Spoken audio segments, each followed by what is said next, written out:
दोस्तों आपका स्वागत है टेक्नोलॉजी अपडेट के एक नए एपिसोड में। आज के एपिसोड में हम बात करने वाले हैं टेक्नोलॉजी के नए अपडेट्स के बारे में जो आपकी लाइफ में मैटर रखते हैं। तो सबसे पहला अपडेट निकल कर आ रहा है इंटेल के 13th जनरेशन कोर प्रोसेसर से। आपको मालूम होगा 13 जनरेशन आ चुका है, ऑफिशियली इंडिया में आ चुका है।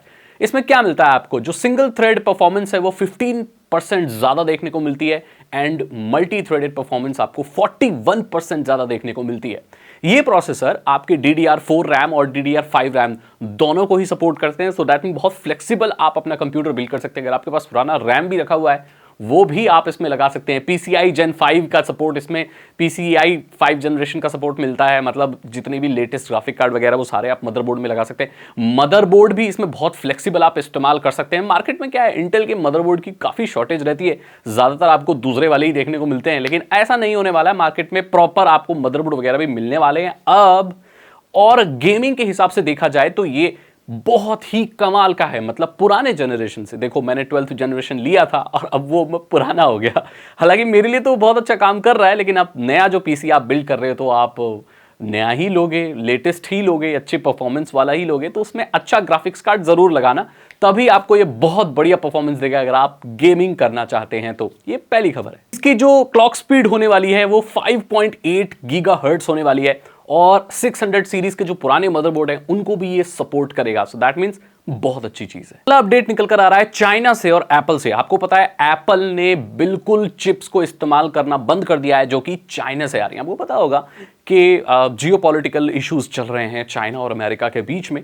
इस चीज को देखते हुए जो एप्पल, जो कि एक बहुत टेक जाइंट है, जो बहुत बड़ी कंपनी है, उसने ये फैसला लिया है कि वो चाइना में बनी हुई जो चिप्स बनती हैं, जो NAND मेमोरीज की जो चिप होती हैं, उसे वो इस्तेमाल नहीं करेगी। इससे चाइना को काफी नुकसान होगा, लेकिन चाइना के जो शी जिनपिंग या जो भी हैं उनका ये कहना है कि भाई हम विन होंगे, हमें कोई फर्क नहीं पड़ता।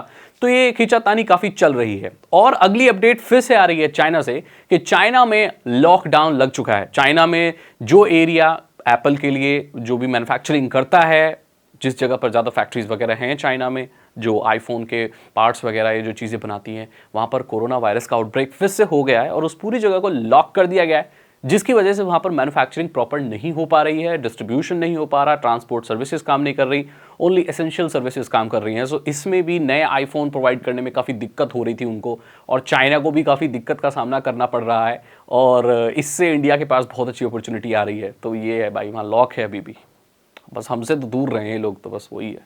अगली खबर निकल कर आ रही है इंडिया के इंटरनेट रैंकिंग को लेकर। आपको मालूम होगा, मैंने आपको बताया था 117वें पोजीशन पर है इंडिया का इंटरनेट स्पीड के हिसाब से। ये लुढ़क कर 118 पर पहुंच चुका है। हमारे यहाँ 5G आ चुका है बहुत सारी जगहों पर। तो यहां पर मैं बात कर रहा हूं फिक्स्ड लाइन ब्रॉडबैंड की और मोबाइल इंटरनेट की भी। इन सभी की रैंकिंग भारत में गिरती चली जा रही है। पूरे विश्व के हिसाब से देखें तो हमारे यहाँ सर्विसेज नाम के लिए तो हैं, लेकिन इतनी स्पीड उनमें नहीं है। और ये चीज 5G पर भी होते हुए दिख रहा है। हालांकि पूरी तरीके से 5G नहीं आया है, लेकिन ये चिंता का विषय है कि भारत में सर्विसेज तो आती हैं, लेकिन उसके हिसाब से स्पीड नहीं आती। ये किस्सा 2G से लेकर ही चल रहा है, 3G 4G अब 5G। सिर्फ नाम के लिए वो G लग जाता है, लेकिन सर्विस उस हिसाब से नहीं लगती। इसीलिए हमारी इंटरनेट की रैंकिंग अब पूरे विश्व में बहुत पीछे जाती जा रही है। ये बहुत चिंता का विषय है। इंस्टाग्राम एक नई चीज लेकर आया कि अगर आपकी एज कम है और आप रजिस्टर करते हो इंस्टाग्राम पे तो आप नहीं कर सकते। बोले सागर भाई, इंस्टाग्राम को कैसे पता चलेगा कि मेरी उम्र 18 साल से, 17 साल से, 15 साल से, 13 से 12 साल से कम है? दरअसल वो एक AI टूल लेकर आया है जो आपकी वीडियो बनाएगा। मतलब जब आप अब नया रजिस्टर करेंगे इंस्टाग्राम पे तो कुछ लोगों को ये चीज देखने को मिलेगी कि वो या तो आपका ID मांगेंगे, जो भी इशूड ID है, आपका पहचान पत्र, आप क्या कौन हो, है ना, आपकी एज का जो प्रूफ होगा।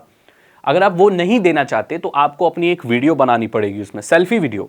उसमें एक थर्ड पार्टी AI कंपनी के साथ पार्टनरशिप की है इंस्टाग्राम ने, और वो आपकी वीडियो को वेरीफाई करके बताएगा कि आपकी अप्रॉक्स एज क्या होगी। अगर आपकी उम्र बहुत कम है तो वो बच्चों की कैटेगरी में आपका अकाउंट बनेगा, और बच्चों की कैटेगरी का जो अकाउंट होता है इंस्टाग्राम पर, उससे डायरेक्ट कोई भी जो मैच्योर लोग हैं, जो एडल्ट लोग हैं, वो कांटेक्ट नहीं कर सकते, उनकी सेफ्टी और प्राइवेसी को देखते हुए, क्योंकि वो बच्चा है, राइट।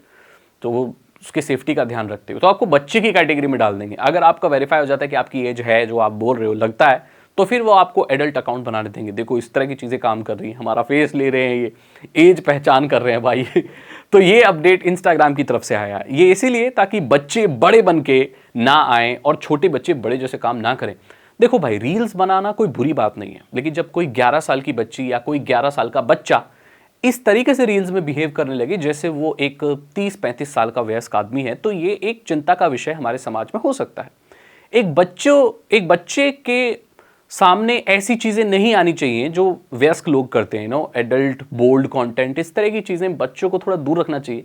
और इसी चीज को लेकर इंस्टाग्राम भी बहुत कंसर्न है और इसीलिए ये टूल, वेरिफिकेशन टूल इंस्टाग्राम में आया है। अगली खबर निकल कर आ रही है लावा अग्नि फोन के तरफ से। ये phone made in India phone है लावा का, इसको मैंने भी रिव्यू किया था। इसमें ऑफिशियली 5G का जो सपोर्ट वाला जो सॉफ्टवेयर है वो आ चुका है। सो दैट मीन्स एयरटेल के जो 5G को वो सपोर्ट करेगा। नथिंग फोन 1 की तरफ से भी खबर आ रही है कि उसमें भी 10% लोगों ने ये बताया है कि जियो का जो ट्रू 5G वाला जो सर्विस है उनकी, उसके लिए अपडेट आ चुका है। ये 5G इनेबल्ड डिवाइस है, लेकिन सॉफ्टवेयर रेस्ट्रिक्शंस थे, अब वो खत्म हो चुके हैं। अगर आप लावा अग्नि फोन इस्तेमाल करते हैं या नथिंग फोन 1 इस्तेमाल करते हैं तो अब आप 5G उसमें इस्तेमाल कर सकते हैं। अगली खबर निकल कर आ रही है आईफोन 14 प्लस से। आपको पता होगा ये एक नया निकल कर आया है आईफोन 14 प्लस, जो कि ना बेस मॉडल है ना प्रो मॉडल है। ये बीच वाले लोगों को टारगेट करने के लिए बनाया गया है। इसकी सेल बहुत कम हो रही है। या तो लोग आईफोन 14 खरीद रहे हैं या तो लोग 14 भी नहीं खरीद रहे, 13 ही चला रहे हैं, क्योंकि उनको भी अंदर में मालूम है कोई फर्क नहीं है ज़्यादा। खैर, जो ले रहे हैं वो 14 ले रहे हैं और जो ज़्यादा एक्सपेंसिव वाला लेना चाहते हैं वो प्रो मॉडल ले रहे हैं। जो प्लस वाला मॉडल है वो इनका बिक ही नहीं रहा है, तो इन्होंने इसके प्रोडक्शन पे थोड़ी सी कम लगा दी। भाई हम बनाएंगे नहीं, रुको, अरे ठहरो साहब ठहरो, इतने मत बनाओ, कोई ले नहीं रहा इन्हें। तो ये चीज़ हो रही है एप्पल में। अगली खबर आ रही है जो शायद आपको थोड़ा सा दुखी कर दे कि जियो का जो फिक्स्ड लाइन ब्रॉडबैंड है उसने बीएसएनएल के फिक्स लाइन ब्रॉडबैंड को पीछे छोड़ दिया है। अगस्त महीने में जो रिपोर्ट निकल कर आई है जो ये बताती है कि जियो का जो ब्रॉडबैंड है वो अब बहुत ज़्यादा नेटवर्क बढ़ चुका है उसका और सर्विस ज़्यादा अच्छी हैं उसकी और ज़्यादा चल रही हैं अगर आप कंपेयर करें बीएसएनएल से। ये बहुत चिंता वाली बात है। मैं आपको बता दूं, बीएसएनएल हर सरकारी ऑफिस में लगा हुआ है, बीएसएनएल बहुत सारे घरों में लगा हुआ है, बहुत सारे सुदूर इलाकों में बीएसएनएल के ब्रॉडबैंड गए हुए हैं। वो भी अब कम पड़ गए हैं जियो के फास्ट ब्रॉडबैंड की सर्विस से। मतलब कितनी जल्दी वायर बिछाए होंगे जियो ने। और जियो को अपना फिक्स्ड ब्रॉडबैंड निकाले हुए सिर्फ 3 साल हुए हैं, सिर्फ 3 साल। और बीएसएनएल पता नहीं कितने सालों से ब्रॉडबैंड दे रहा है। ये बहुत ही चिंता का विषय है। अब मैं बताऊं यार, बीएसएनएल को कोई नहीं बचा सकता। बस एक ही चीज थी जो बीएसएनएल बहुत टॉप कर रहा था कि भाई उसका ब्रॉडबैंड बहुत ज्यादा फैला हुआ है, और अब उसको भी जियो ने पीछे छोड़ दिया है। अब मुझे बताइए आपकी क्या राय है इस चीज के बारे में। अगर आपको ये वीडियो अच्छी लगी तो इसे लाइक करें, अपने दोस्तों के साथ शेयर करें। मैं आपके सामने हाजिर हुआ टेक्नोलॉजी के अपडेट्स के साथ। मैं मिलूंगा आपसे फिर एक वीडियो में नए अपडेट्स के साथ। तब तक आप मेरे चैनल को सब्सक्राइब कर लीजिए, बेल आइकन को प्रेस कर लीजिए। और साइबर सिक्योरिटी और इथिकल हैकिंग में इंटरेस्ट है तो डिस्क्रिप्शन चेक करें। 299 रुपीज के 3 इथिकल हैकिंग कोर्सेज हैं, आसान भाषा में आपको इथिकल हैकिंग सिखा देंगे। मैं मिलता हूं आपसे अगली वीडियो में। Thank you so much and good bye.